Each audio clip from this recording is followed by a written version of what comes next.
ছোটবেলায় আমাদের বাড়িতে যখন এই রান্নাটা হতো, সারা বাড়ি গন্ধে মম করতো। আজ অনেকদিন পর সেই একই স্বাদে আপনাদের জন্য বানিয়ে দেখালাম আমার প্রিয় কচুরলতির চচ্চড়ি। তাও আবার গঙ্গার মোরলা দিয়ে।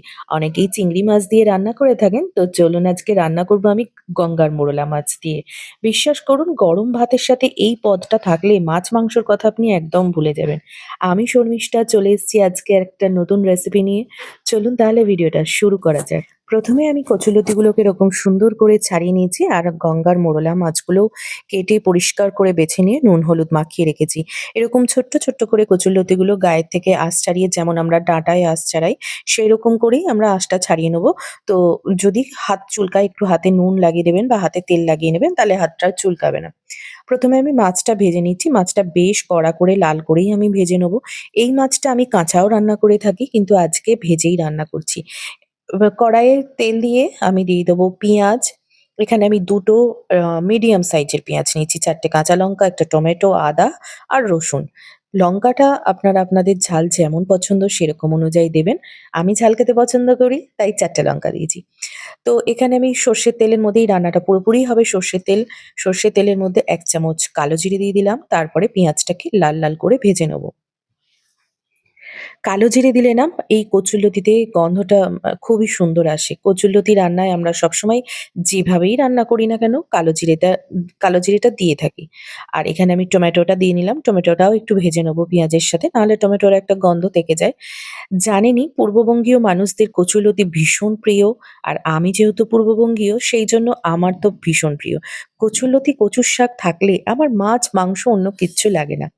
আমি আমার জন্মদিনেও কিন্তু আমার মায়ের কাছে আবদার করি যে আমি এগুলো খাবো। বিভিন্ন পাতা বাটা এই সমস্ত জিনিস। যাই হোক, কথা বলতে, বলতে এটা মিস হয়ে যাবে। এখানে আমি দিয়ে দিয়েছি ১ চামচ আদা বাটা, ১ চামচ রসুন বাটা আর কাঁচা লঙ্কাটা। আদাটা আর রসুনটা আমি বাটা বললাম ঠিকই, কিন্তু আদা রসুনটা আমি এটা ঘষে দিয়েছি। দিয়ে দিলাম হলুদ গুঁড়ো, জিরে গুঁড়ো আর একটু সামান্য ধনিয়া গুঁড়ো। তার সঙ্গে দিয়ে দিলাম কাশ্মীরি রেড মির্চ, যাতে কালারটা একটু সুন্দর আসে। এটা অপশনাল, আপনারা দিতেও পারেন, না দিতেও পারেন। এর জন্য স্বাদে কোনো তারতম্য আসে না। হয় না যে আমরা চোখে দেখেই অনেকটা মানে আ মানে খাওয়ার অনেকটা ইচ্ছে আমাদের জেগে যায় যে এই চোখে দেখার পর। সুন্দর দেখতে রান্না হলে না ১ম এই আমাদের লোভ লাগে যে আমরা সেটা কখন খাবো। তো এখানে দিয়ে দিচ্ছি স্বাদ মতো নুন। টিপস হচ্ছে ১ম যখন আমরা কচুরলতিটা দেবো কড়াইয়ে, সেটা আ ৫-৭ মিনিট আমি গ্যাসটা কিন্তু ফুল ফ্লেমে রান্নাটা করব। তারপর আমি এখন গ্যাসটা কমিয়ে দিয়েছি এবং ঢাকা দিয়ে দিয়েছি। কিন্তু ৫-৭ মিনিট আমি যদি ফুল ফ্লেমে রান্নাটা না করি, তাহলে কচুরলতিগুলো কিন্তু জল ছেড়ে দেবে এবং একটা কাদা, কাদা ব্যাপারটা হয়ে যাবে। এই যে সুন্দর ছাড়া, ছাড়া ব্যাপারটা হয় সেটা হয় না। তো সেজন্য ৫-৭ মিনিট আপনারা ফুল ফ্লেমে করে তারপর আস্তে করে দেবেন।